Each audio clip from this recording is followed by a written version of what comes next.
What's going on, everybody? It's Jazz the CEO. Welcome to another episode of Industry Talk Podcast. Today, not a lot of announcements, but we do have a story that I want to talk to you about. Somebody else got arrested. It is really starting to be industry standard that at least one officer a week is getting arrested for something that could be prevented. Whether it's from them, from the company, I don't know, but we're going to get into it. But anyway, if you don't know, I'm Jazz the CEO.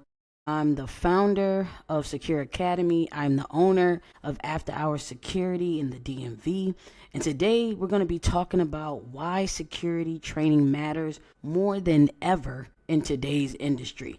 Not just because people keep getting arrested, but for real. Private security has evolved so significantly. Officers today are expected to handle so many things, so many conflicts, communicate effectively, document incidents professionally, and sometimes they're not even getting trained for this. Make decisions that protect both themselves, the client, and the company. And most of the time, we're expecting them to protect the company before they protect themselves, and that's just not really the case, right? And unfortunately, many officers are placed on post without the training that they deserve and that they need to handle any one of those situations, let alone handle them in a way where it protects company owners or the client. They barely can protect themselves because we're just gearing them up and putting them out here. Okay, and I'm gonna continue to put as much training out in the world as I can to combat this narrative. That's why professional training is so important, and it's exactly what we focus on inside of Secure Academy. Here's the caveat about Secure Academy. I might be located in a DMV, but Secure Academy is online. So it doesn't matter if you're in New Orleans, we have somebody in France, Texas, Maryland, we have people in New York, we got people in Georgia, all in the academy learning in the same professional manner, learning decision making, learning de-escalation, asking questions, sharing stories and experiences, all on the same accord, no matter where they are, because training matters everywhere in every aspect of the industry. And we really need to figure out a way to get these kind of things done and get these things, I guess, structured and streamlined without a governing entity trying to take over and costing us more money. We need to take initiative as firm owners to do the right thing, and we need to take initiative as the security officer to get the training we need, whether it's investing in ourselves, asking for the training, asking to shadow people, going on ride-alongs, reading books, watching YouTube, watching podcasts like this. Anything that we can do to better ourselves, we should. And that goes from the officer to the owner to the supervisor. Okay, officer to the owner to the supervisor. Because what we need to understand is that firm owners really hold the brunt of the liability. You're going to make a decision, it's going to affect you, but it really is going to affect that business owner. So business owner, I'm talking to you. Start providing training, start providing structures, lists, all kinds of things. But I got you. I'm going to tell you how I'm going to get you started for you to be in compliance with all the new laws and all the regulations in order to be a better version of yourself than you was last year as an owner, as a supervisor, as a company as a whole. Okay, creating standards for your officers to live by. Now, the donkey of the day was an individual who got arrested for the firearm that they had, and also because they were essentially selling drugs while on duty. Here's the story. The Southeast District Smoke Shop seizure and arrest on March 17 and 26 at approximately 1:11 p.m. Detectives executed a search and seizure warrant at a smoke shop located in the 2100 block of East Monument Street. As a result of the search, detectives recovered approximately 2 pounds of suspected cannabis that had been individually packaged for distribution. A 22-year-old male was present at the location and was wearing a ballistic vest labeled armed security without a company patch. So is this just a rogue security officer just acting like they're armed security? Because in this state, you're not allowed to be 1099, independent contract, working on your own. You have to be under a company. That was the first problem. Armed security. He was also in possession of a loaded rifle Okay. Prior to the execution of the warrant, that same individual had been repeatedly observed selling the suspected cannabis. So you're doing two things at once. Not only are you selling the weed out in the open because it's packaged like legal weed, but there's no cannabis license in sight. Just a smoke shop, maybe cigars, maybe cigarettes, maybe vapes, maybe hookah, but you have to have a separate license for cannabis. So not only do you not have this license for cannabis, you're probably not even the owner of the shop, but you're also doing this in armed security gear, labeled out in the open. Ridiculous. Tarnish us. All right. So the 22-year-old male was subsequently arrested by detectives and transported to Baltimore City Central Booking Intake, where he was charged with various controlled dangerous substance and firearm related offenses. So even if he had a security license, even if he had a gun permit, you're still getting charged with something. We're going to mess up whatever you got going on because you decided to play the game, trying to play both fields, trying to make money on the inside, outside, around the side.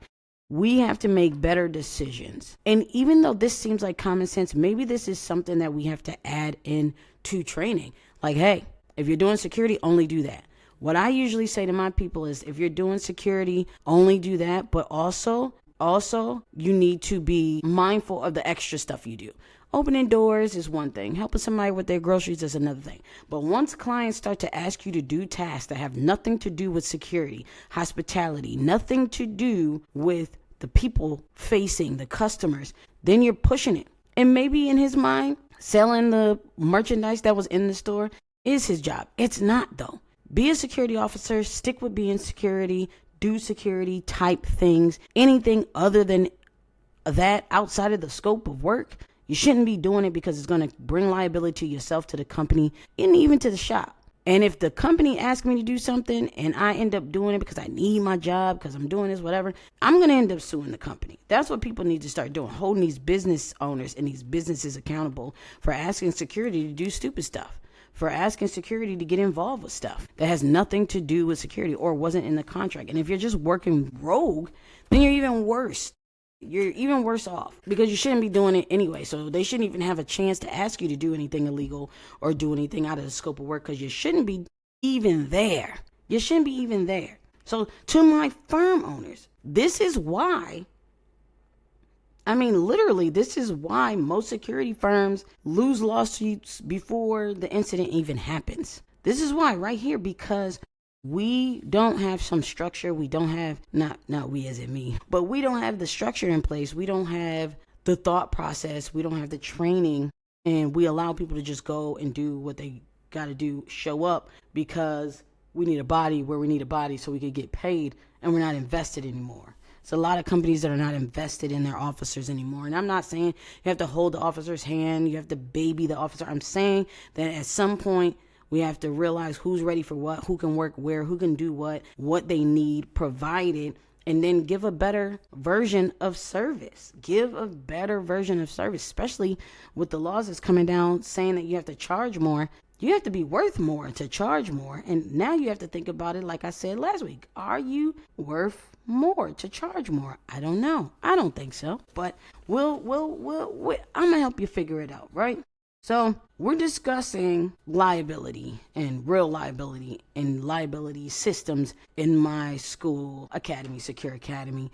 And I have some mentees, and I decided to make some products that could help them, some systems, some checklists. So I'm going to share these with you, right? Because I really want people to understand that most firms really lose the lawsuits before the incident ever happens. And that's because there's no decision-making system. There's only reactions. We're only reacting to what happened, but we're not trying to have preventative maintenance. We're not training beforehand. We're not using things that have happened to us in the past as training, right? We need these people to not learn from their own mistakes. We need them to learn from our mistakes or mistakes that have happened to other people. That's simple training, right? And so today, what I really want you to think about is leadership, your leadership, and your judgment and the liability and the command responsibility around all these types of incidents that are happening. Are you really leading the person in the right direction? Like, are you really giving that individual what they need? Are we giving them a shirt and then throwing them to the wolves? Like, just think of the evolution of the security industry as a whole. Then think of why modern security requires more now than just sitting at a desk or just doing standing posts. How much this has evolved into customer service, documentation writing, how much liability has skyrocketed in the last 5 years. Just based off things that clients ask for when it comes to how they want their name and their information written on your insurance policies. They don't want any liability. They don't want anything giving them we're responsible for that. And they're trying to put it all on you as a security vendor. So if you don't pay attention to that, you're going to think you're never going to have to deal with that until something happens. And now you're like, oh man, I thought the client was responsible for this. But now you realize you're responsible for this. Then you have to figure it out like, okay, what skills do my officers need to really match the industry standard of today, of 2026? And then it's going to go all back to the fact that training reduces risk and it improves professionalism. That means it reduces liability. If you have less risk, more professionalism, the liability is staying flat rated. It's not rising, it's not falling, it's just there. Because there's always going to be some sort of liability in this kind of business, but you need to understand the evolution of the private security industry. And then you need to take that understanding and be like, okay, how has this changed the modern security and what it requires and what we need to do to develop training. And then he goes, okay, what skills do my officers need? What can I provide them? Now, what am I looking for when I hire? What do I want people to come with? And if they don't have it, how can I get it to them? And then you're going to be like, okay, training helps reduce liability. There's some insurance companies that ask you, what kind of training do you provide upon hiring? Because training reduces liability, literally. It's just not something I'm telling you. I'm saying training reduces liability. This is a real thing. It's proven. I'm going to walk you through some things. So I've come up with a couple of things that I think can get everybody started on a basic structural path to greatness with decision making, kind of putting things in perspective and making everything standardized. That's what I'm looking for. So here we go. So this is something that I call the compliance toolkit. Now, you can be taught exactly how to use this in Secure Academy in the command tier for my owners. We actually walk you through how to utilize this stuff in your own business. But here's what's included for this, okay? You have professional judgment worksheets. So it's scenario-based training that you can do on your own, with your own crew. And it's designed to help your officers develop better decision-making skills in the field. Okay, then you have a live audit scoreboard that it's a practical tool for supervisors that you use during like site inspections or to evaluate an officer's performance or professionalism after an incident. And then now you can use that as training. Like, okay, let's have this audit. Let's see how you did from 1 to 10 on this or 1 to 7 on this, etc. Right? Then you have the security compliance report framework. So this breaks down what it should look like, a template for your officer to write the report, a structured system for evaluating and improving your security company operations. And then you have the security compliance audit checklist. So this is for you to identify optional gaps and ensure your company meets professional standards. And then you have the security compliance readiness assessment. This is the same thing. This is you putting yourself and your systems in your business through audits. Now, this right here is a toolkit to pretty much get you started, get you on the right path and go, okay, I got this. Let me figure out how I'm going to do this, etc., etc. Okay. And then we have a different one. So if you want to start even at the bare minimum at templates, then what we have is something called the security SOP template. So this is going to be a clear standard operating procedures to guide you to creating officer behavior and decision-making standards. This is going to help you create some basic SOPs for your officers, and then you can take it to where you need to take it for your own company. Then we have a template that's the incident report template. It's just a professional documentation template that you and your officers can use to record incidents properly. This is just to teach. Now you can just basically go over these documents, and now that's training, teaching them how to follow SOPs, teaching them how to do incident reports. Everybody doesn't have the common sense that we wish everybody would have. Then you have some quick reference guides, kind of some what to do and what not to do for your officers. And you can add to it, you can subtract it. It's downloadable, it's editable, it's white label. You can put your own logo on it. Then you have a compliance checklist. This is a simple step-by-step checklist to ensure your company is maintaining professional standards. And then you have a 90-day security compliance roadmap.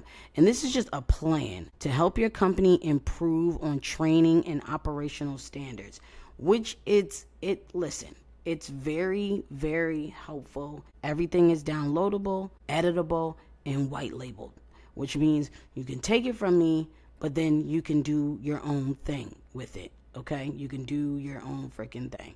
So let me show you what some of this looks like, because I really think that sometimes we don't realize that we need a little help, just a little help. And with a little help, you can be better and be prepared for the worst. So here's the first one, which is the security compliance readiness assessment.